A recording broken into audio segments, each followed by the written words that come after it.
ગઢશીસા ખાતે 11મી માર્ચથી 17 માર્ચ સુધી યોજાનાર શ્રીમદ ભાગવત કથાના આયોજનની તડામાર તૈયારીઓ ચાલી રહી છે.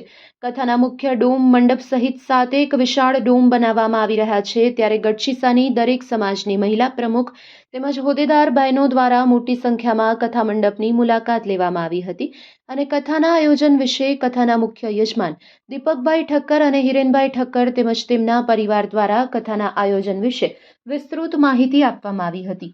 તેમજ આયોજન વિશે ચર્ચા વિચારણા અને ખાસ સૂચનો પણ કરવામાં આવ્યા હતા. તેમજ વિવિધ પ્રકારની સમિતિની રચનાઓ કરવામાં આવી હતી.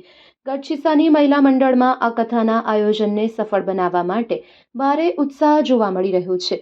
ત્યારે પરમ પૂજ્ય દેવી શ્રી ચંદુમા ગઢશીસા તેમજ આસપાસની મહિલાઓ તેમજ લોકો ખૂબ મોટી સંખ્યામાં આ કથામાં જોડાય તેવું સૂચન કરવામાં આવ્યું હતું.